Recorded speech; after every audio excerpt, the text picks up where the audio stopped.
বন্ধুরা সবাই কেমন আছো? বন্ধুরা আজকে তোমাদের আপন মায়ের পুকুরে ছেলের ঠাকুর ডুবানো নিয়ে অসাধারণ একটি সত্য ঘটনা বলবো। গল্পটি শেষ পর্যন্ত শুনলে তোমরা বাধ্য হবে হাতের কাজ করতে। না হলে সবাই আমাকে কাজ করে দিয়ে যাবে, আমি বাধা দেব না। আমি আরমান, 18 বছর বয়স। ঢাকার গুলশানে পিঙ্ক সিটি নামক আবাসিক এলাকায় থাকি। আমার জীবনে একজন মাত্র মানুষ, তিনি আমার মা। আমার বাবা নেই। আমি যখন 5 বছর তখন বাবা মারা গেছে। আমার কথা ভেবে মা কখনো বিয়ে করেনি। যাই হোক, আমার মার পরিচয় দিই। 37 বয়সী আমার মা একজন স্কুল শিক্ষিকা। তাও যেমন তেমন নয়, বাংলাদেশের 1 number English medium school and college স্কলাস্টিকার শিক্ষিকা আমার মা। আমার মা প্রচণ্ড স্মার্ট একজন নারী। সব কাজে সে পারদর্শী। আমিও ওই কলেজেই পড়ি। মা একই সাথে বাসার এবং কলেজের সকল দায়িত্ব সামলাচ্ছে সফলতার সাথে। পৃথিবীতে আমার কাছে আমার মার চেয়ে সুগঠিত সৌন্দর্যময় নারী আর একটাও নেই। আমি কখনো মাকে বাজে নজরে দেখিনি, কিন্তু মার যতটাই প্রকাশক সৌন্দর্য তাতেই বলছি মার চেয়ে বেশি মার কেউ পাবে না। এই বছরেও মার কাছে সব মিলিয়ে 36টি প্রপোজাল এসেছে বিয়ের। কিন্তু মা সবাইকে একই কথা বলে, আমার ভালোবাসা আমাদের মা ছেলের বাইরে কেউ ভাগ পাবে না। আমি মার ভালোবাসায় পাগল। আমরা কেউ কাউকে ছাড়া বাঁচতেই পারি না। এমন কোনো বিষয় নেই যা আমি মাকে বলি না। আমি ছোট থেকেই খুব শার্প। ক্লাস 2তে ভর্তি হবার পর আমরা মা ছেলে কর্তৃপক্ষ ছাড়া কেউ জানে না। কখনো আমরাও এমন আচরণ করি না যে কেউ বুঝবে। এটা মা আর আমি প্ল্যান করে করেছি। আমাদের খুব মজা লাগে। মাকে এখনো দেখতে 25-26 বছর বয়সী মনে হয়। মা সব সময় 3 পিচ পরে, তবে তা হাতা কাটা বা ফুল হাতা এক এক সময় এক এক রকম হয়, তবে খুব টাইট নয়। এতেই মাকে দেখে যে কোনো পুরুষ পাগল হতে বাধ্য। মা প্রতিদিন আমাকে নিজেই গাড়িতে করে কলেজে নিয়ে যায়। আমাদের একটা হোয়াইট স্কোডা আছে। মা নিজেই ড্রাইভ করে। মা বাসায় কাজ করার সময় ওড়না কোমরে বেঁধে কাজ করে। আমাদের ঘটনার শুরু হয় ছিমছাম ভাবে এবং পুরো প্রাকৃতিক উপায়ে ও অ্যাক্সিডেন্টালি। একদিন আমি একটা পড়া বুঝার জন্য মার রুমে ঢুকলাম। রুমে ঢুকেই আমি ও মা সামনাসামনি ও দুজনেই তো হয়ে গেলাম। কারণ মা মাত্র গোসল করে বের হয়েছে এবং শুধু টাওয়াল পরা ছিল মা। আমি কয়েক সেকেন্ড কোনো কথাই বলতে পারিনি। চোখ মার উপর থেকে সরছে না। কিন্তু লজ্জা পেয়ে মার চিৎকারে আমিও একটা চিৎকার দিয়ে বেরিয়ে আসি সরি বলতে বলতে। এসে বাহিরের দরজার পাশে দাঁড়িয়ে বলি, সরি মা, আমি পড়া বুঝতে এসেছিলাম, পরে বুঝে নিব। এই বলে আমি আমার রুমে গিয়ে খাটে বসতেই মার দেখা এই পলকে সৌন্দর্য চোখ থেকে সরাতে পারছি না। হঠাৎ বুকটা ধরফর করছে। চোখ পড়ল প্যান্টের দিকে। আমি ভয় পেয়ে গেলাম। দেখি প্যান্ট ফুলে ঢোল হয়ে আছে। আমার মন ভাঙচুর হয়ে যাচ্ছে মাকে এমন রূপে দেখে। কখন যে ঘুমিয়ে গেলাম বলতেই পারি না। ঘুম ভাঙতে দেখি তখন সন্ধে হয়ে গেছে। উঠে ফ্রেশ হয়ে বের হলাম রুম থেকে। সামনে মা পড়ে গেল। ড্রয়িং রুমে বসে টিভি দেখছে আর সালাদ কাটছে। আমায় দেখে হাতে ইশারায় পাশে বসতে বলল। আমি বসলাম। মা একটা হাতাকাটা ব্রাউন সালোয়ার কামিজ পরা ছিল। সুন্দর লাগছে। কিন্তু মার চেহারা দেখে মনটা ভেঙে গেল। আমার সর্বতুল্য মাকে নিয়ে কি সব বাজে চিন্তা করেছি আমি, ছিছি। হঠাৎ মার ধাক্কায় সম্বিত হল। আম্মু, কি হলো বাবা?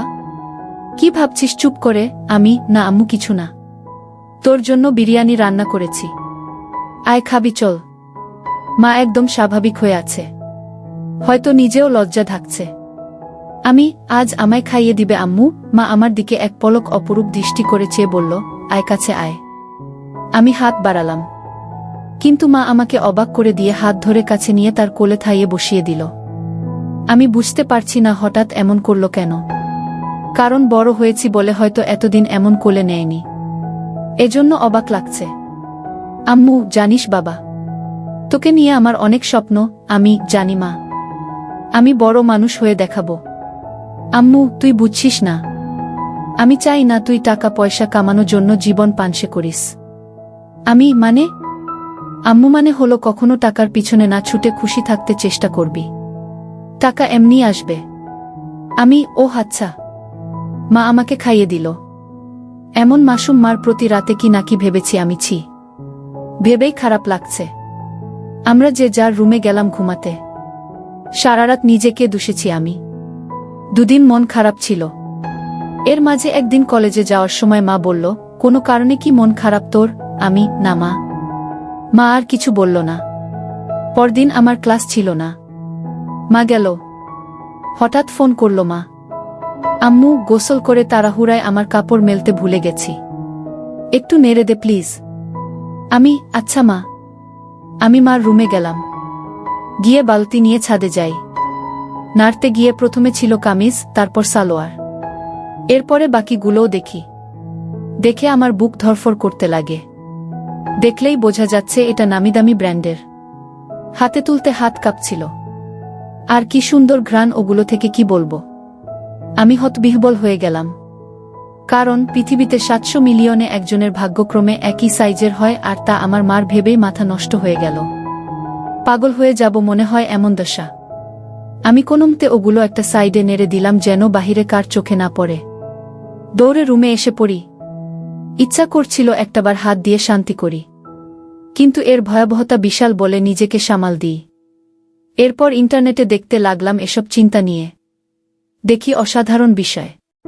স্বামী মারা গেলে ছেলেই মায়ের দায়িত্ব নিবে এবং সব খেয়াল রাখবে, তা শারীরিক মানসিক সব হতে পারে, এটা বেদে লেখা।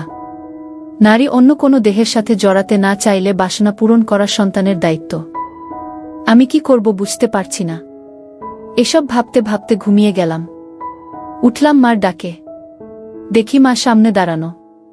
বসল বিছানায় ও আমার মাথায় হাত বুলিয়ে বলল, ঘুম হলো সোনা? আয় খাবি আয়। আমি উঠে গেলাম ডাইনিং রুমে। মা চা বিস্কিট এনে বলল, চল ছাদে বসি। আমরা ছাদে বসলাম। গিয়েই মা কাপড় দেখে বলল, আমি আজ ভুলেই গেছিলাম। এই রে আমার ওই কাপড়গুলো কোথায়? আজ কি ধুইনি নাকি? আমি, না মা, ওই পিছনে আছে। এমনভাবে বলল যেন ছেলের সামনে এগুলো কোনো বিষয় না। মা সব কাপড় তুলে হাতে নিল। আম্মু, গরমের ছুটিতে দিয়ে দিল। বলো কোথায় যাবে ঘুরতে? আমি, আমরা তো বাসায় সময় কাটাই না, চলো এই ছুটি বাসায় নিজেদের সময় দিই। মা অপলক তাকিয়ে আছে আমার দিকে। আমি, কি মা? ভুল বলেছি। মা আমার গালে হাত বুলিয়ে বলল, কোনো ভুল বলিসনি সোনা, তুই অনেক বড় হয়ে গেছিস বাবা। Love you baby. বলেই মা আমায় জড়িয়ে ধরল। এটা অবশ্য সব সময় হয়, কিন্তু আজ ভিন্ন একটা ঘ্রাণ আসছে মার গায়ে। এটা মমতা আর কি একটা ভিন্নতা বুঝলাম না। তো পরদিন আমি টিভি দেখছি আর মা ঝাড়ু দিচ্ছে। আমি দেখলাম মা আজ ওড়না পরেইনি, আর ঝাড়ু দেওয়ার সময় সব ঝলক দিচ্ছে। আমি জানি না কেন চেয়ে চেয়ে মাকে দেখছিলাম। হঠাৎ একবার আমিও মার দিকে তাকালাম, মাও তাকালে, চোখাচোখি হল। আমি খুব ভয় ও লজ্জা পেয়ে গেলাম। মা না জানি কি ভাবছে। আমি আর তাকালামই না। ভয়ে ভয়ে আছি, কি যেন বলবে আমাকে। এমন সময় কাজ শেষ করে এসে মা পাশে সোফায় বসল, আমার গা ঘেঁষে আমার কাঁধে হাত রেখে। আমি ভয়ে কাঁপছিলাম। মা বলল, আরে কি দেখছো এসব? চলো রেসলিং দেখি। তুমি দেখো না? আমি অবাক হলাম। আমি রেসলিং দেখে না। আমি মাথা নেড়ে না বললাম। মা বলল, বিয়ে ম্যান, এ যুগে রেসলিং দেখো না? তা হয়। দাও রিমোট দাও। মা রিমোট নিয়ে চ্যানেল পাল্টে রেসলিংয়ে দিল। আন্ডারটেকার আর ট্রিপলিচের খেলা চলছিল। মা এত মজা করে দেখছিল যে আমিও কেমন ঘুলে মিলে গেলাম। হঠাৎ করে আমায় বলল, তোমার কাকে পছন্দ? আমি তো দেখি না। কিন্তু আন্ডারটেকার। আম্মু, এই তো আমার ছেলে, সে খুব জোস। আমি তো হয়ে গেলাম। মার প্রতি একটা কৌতূহল হলো। মাঝে এনবি ও মার্গারেটের লাইভ হবে এটা বিজ্ঞাপন দিল। আমি মনে করেছি হয়তো মেয়েদের খেলা দেখবে না আমি সামনে থাকায়, কারণ মেয়ে খেলে ছোট কাপড় পরে। কিন্তু মা আমায় অবাক করে দিয়ে আরো গা ঘেঁষে বসে বলল, এবার মজা হবে। বলেই জুস আর পপকর্ন নিয়ে এলো। আমি উঠে যাচ্ছি লজ্জায়। মা আমায় থামিয়ে বলল, আরে বস, মজা হবে এদের খেলায়। আমি, মার্গারেট আর তুই এনিবি, ঠিক আছে? আমি, আচ্ছা। খেলা শুরু হলো। দুজন ছোট ছোট সেট পরে এসেছে। মা বেশ মজা করে দেখছে।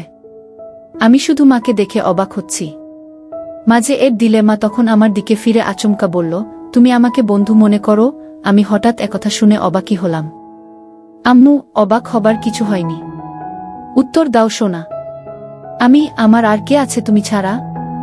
তুমিই তো আমার সবকিছু। আম্মু তাহলে একসাথে মায়ের সাথে ফ্রি হতে সমস্যা হচ্ছে কেন গাধা? এটা জাস্ট খেলা। আমি আসলে ওরা ছোট কাপড় পরা, তাই মা ছেলে একসাথে এসব দেখা, এজন্য লজ্জা লাগছে। মা হাসতে হাসতে শেষ। আম্মু, আরে বোকা ছেলে, আমি না তোর মা? লজ্জা কিসের আমার সাথে? এগুলো অনেক আগের মূর্খ সমাজে চলত, এখন না। শোনো, আমরা মা ছেলে ছাড়া আর কেউ নেই আমাদের জীবনে। আমরা চিল করব না তো কে করবে বলো? আমি মানে আম্মু, মানে আমরা একসাথে এগুলো দেখলে কিছু হয় না। আর এগুলো পড়ার জন্য এমন লজ্জা কেন? তুই পড়িস না নাকি? আমি আম্মু, আমিও তো পড়ি, তাতে কি হয়েছে? এসব উল্টপাল্ট কথা বলবি না। পোশাক কখনো মানুষের স্বভাব থাকে না। মনে বিষ নিয়ে যদি বুরখা পরে ঘোরা হয় তাহলে বুরখা পরার কোনো মানে নেই, এটা মাথায় রাখবি। আমি মাথা নাড়লাম। এরপর খেলা শুরু হলে দেখা শুরু হলো আমাদের। হঠাৎ মা বলল, চল বাজি হবে, আয় দেখি কে জিতে। আজ মার্গারেট জিতবে। আমিও আর লজ্জা না পেয়ে মাকে সঙ্গ দিলাম। আমরা রক্তহীন করা খেলায় শেষে আমিই জিতে গেলাম। পুরো 5,000 টাকা জিতলাম আমি। কিন্তু মা একটুও মন ভারী করল না। আমি, বাহ, বেশ টাকা আয় হলো, মাঝে মাঝে এমন হলে বড়লোক হয়ে যাব। আম্মু, তা তো হবেই। তবে জিতলি, কি খাওয়াবি বল? আমি, তুমি কি খাবে? আম্মু, তোকে খাবো। আমি, আম্মু, আরে বোকা, এমনি বললাম।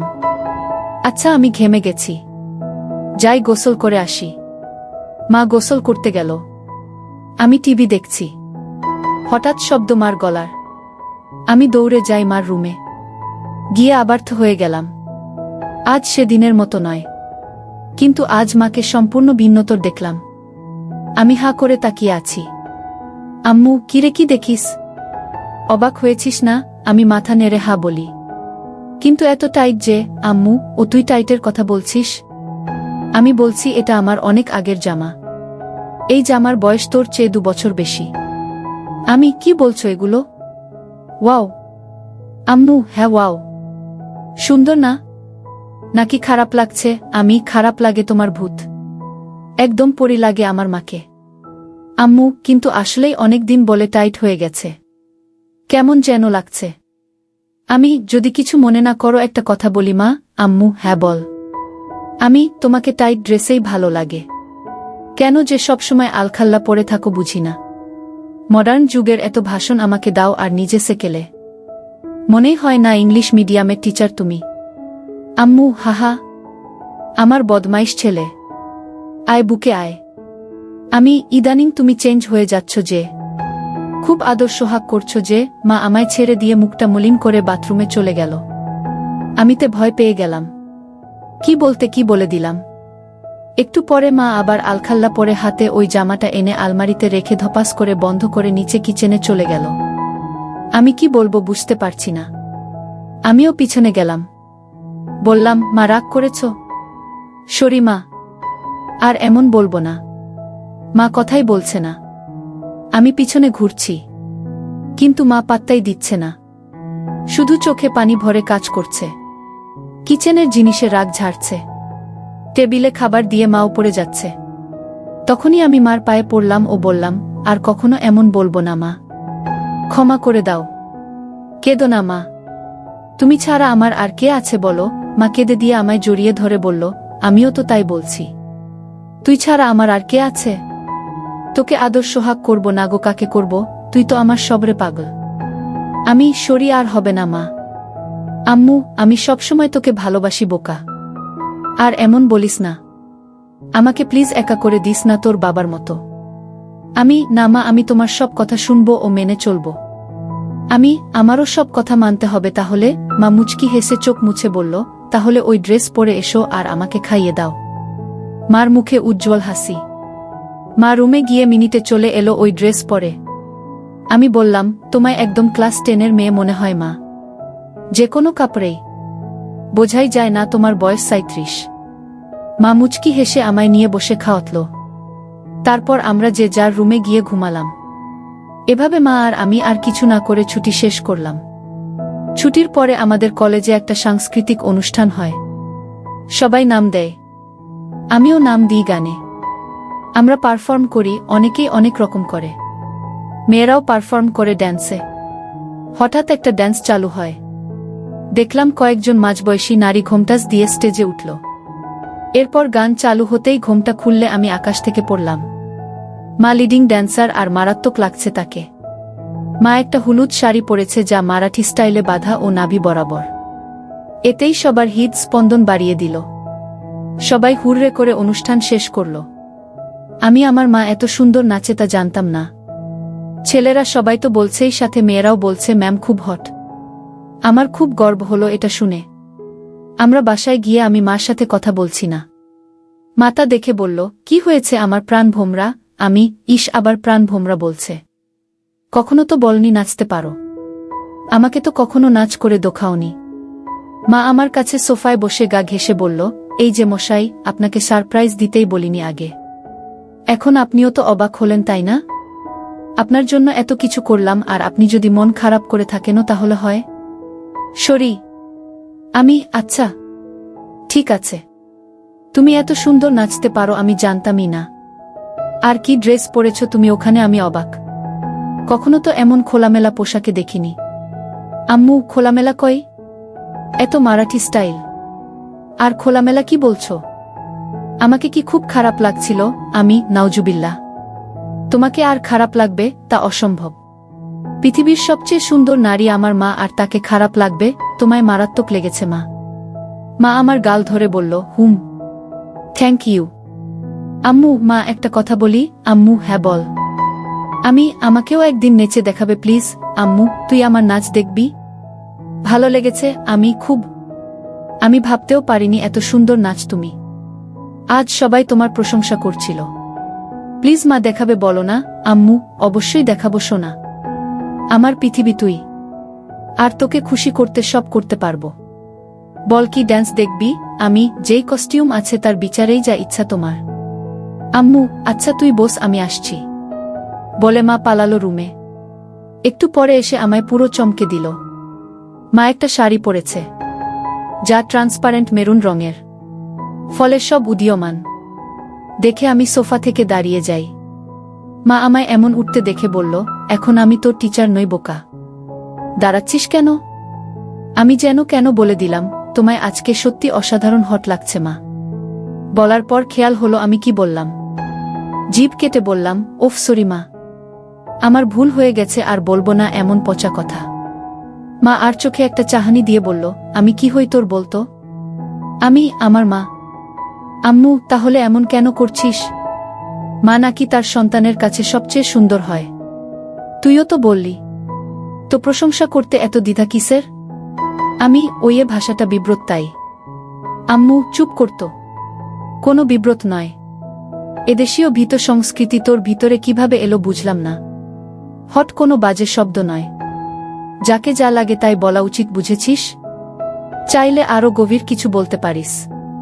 আমি ভ্যাবলা হয়ে বললাম, হ্যাঁ, কিন্তু মাকে এসব চজাতীয় কথা বলা কি ঠিক? মা আমায় হাত ধরে সোফায় বসে বলল, আম্মু দেখছো না, আমি তোর মা। আমায় তুই যা খুশি বলতে পারিস। ভালো লাগলেও বলবি, খারাপ লাগলেও বলবি, তাতে কোনো সমস্যা নেই। এখন তুই যদি আসলে আমায় মা বলে আপন নাই বা ভাবিস, তাহলে আর আমার কি করার? স্বামীকে হারিয়ে একমাত্র সন্তানের সঙ্গ কপালে না জুটলে তো আর কিছু করার নেই। আমি বুঝলাম মা মনে মনে কষ্ট পাচ্ছে, আর প্রশংসা করায় মা আমায় বাধা দেয়নি। পশ্চিমা দেশের মতো মা আমায় স্বাধীনতা দিচ্ছে, ভালো তো এমনিতেই বাসে মা। তাই মার মন ভালো করতে বললাম, okay my dear loving mother, let's show me your best move. মা হেসে দিয়ে আমায় ধন্যবাদান্তে কপালে হামি দিয়ে বলল, লাভ ইউ মাই ডিয়ার। তোর জন্যই বেঁচে আছি আমি। আমায় তুই বুঝিস বলেই আমি পরিণত মা। বল কোনো গানে নাচব? আমি, কাটা লাগা সং। মা চোখ বড় করে বলল, নটি বয়। আমি হেরে যাওয়ার মতো মাথা নিচু করলাম।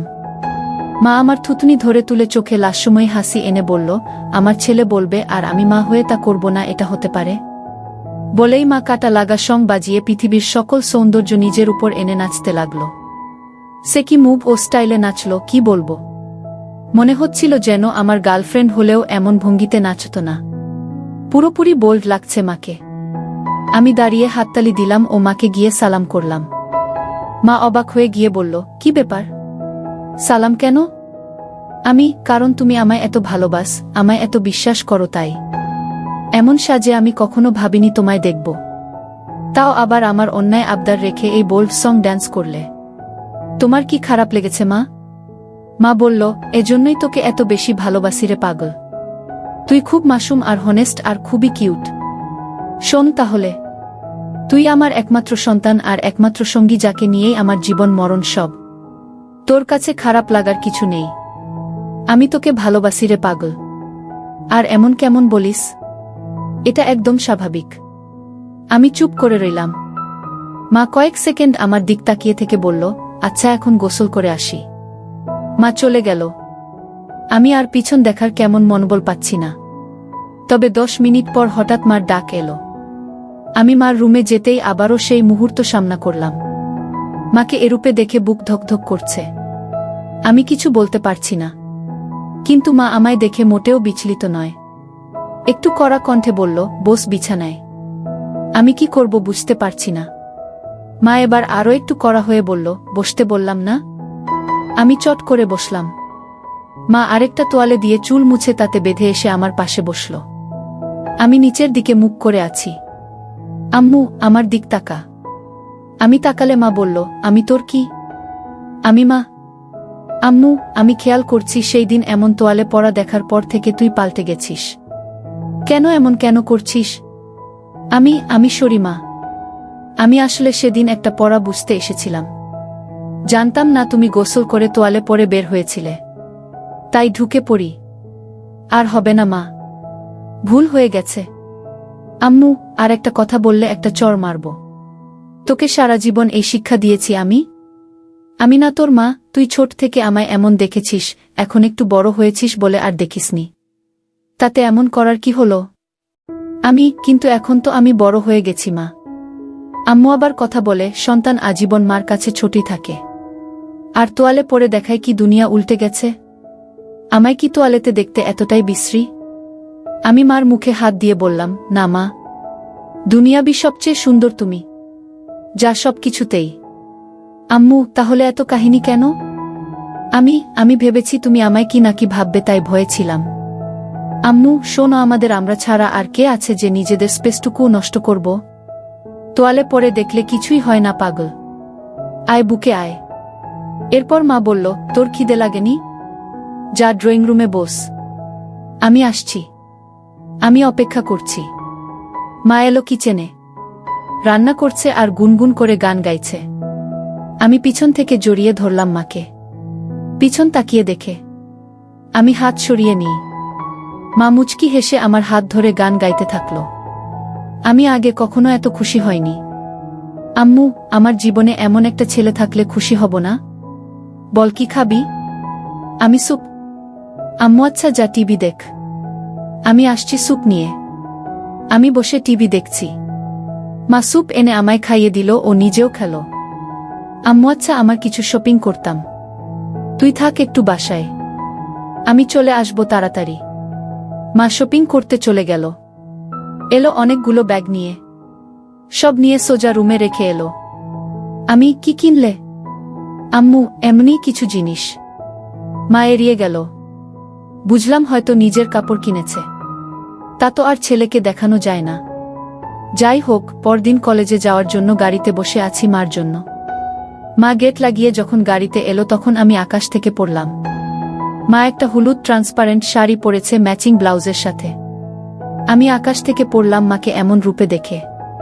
মা আমার চেয়ে থাকা দেখে বলল, কি হলো এমন তাকিয়ে কেন আছিস? তুমি অনেক পাল্টে গেছো মা। মা মুচকি হেসে বলল, এটা কি তোর খারাপ লাগছে? আরে না না, আমার কাছে উল্টো ভালো লাগছে। মা চোখ কুঁচকে বলল, ভালোটা আবার কেন? আমিও চাই তুমি নিজের জীবন সাজাও, ভালো ও খুশি থাকো। পোশাকটা না হয় তারই শুরু। মার মুখে উজ্জ্বল গর্বের হাসি। I am proud of you baby. Me too mom, আজকে অসাধারণ লাগছে মা। আম্মু, আমি ভাবছি এখন থেকে শাড়ি পরব। ভালো ডিসিশন, কিন্তু শুধু শাড়ি কেন? আম্মু এমনি না হলে আর কি পরা যায় বলতো? আমাকে জিজ্ঞেস করছো? মা কাকের মতো আশেপাশে তাকিয়ে বলল, আর কাউকে দেখছিস গাড়িতে? আমি না মানে একজন মা তার ছেলের সন্তানের কাছে পোশাকের সিদ্ধান্ত চায় তাই বললাম। বাংলাদেশে এটা স্বাভাবিক নয়। আম্মু আমার কাছে সবকিছু তুই। তাই আমার কমেন্ট তুই করবি। বল কেমন পড়ব? আমি সত্যি ফ্র্যাঙ্কলি বলবো। আম্মু এবার চর খাবি? আমি সরি। আম্মু বল। আমি a bit of western you know. মা আমার দিকে তাকিয়ে রইল কয়েক সেকেন্ড। মার এই রহস্যঘন তাকানো বুঝি না। আম্মু ওয়েস্টার্ন? হুম বলেই মা গাড়ি চালাতে লাগল। কিছুদূর যাবার পর একটা ঝোপের কাছে গাড়ি দাঁড় করালো। আমি বুঝতে পারছিলাম মা কেন গাড়ি দাঁড় করিয়েছে। মা গরম গরম নিঃশ্বাস ফেলছিল আর হাতটা আমার নিচের দিকে বাড়িয়ে দিতে লাগল। আমি বুঝতে পারছিলাম মা আর নিজেকে আটকে রাখতে পারছে না। নিজের ছেলের সাথে সেই নিষিদ্ধ কাজটা করতে চাচ্ছিল।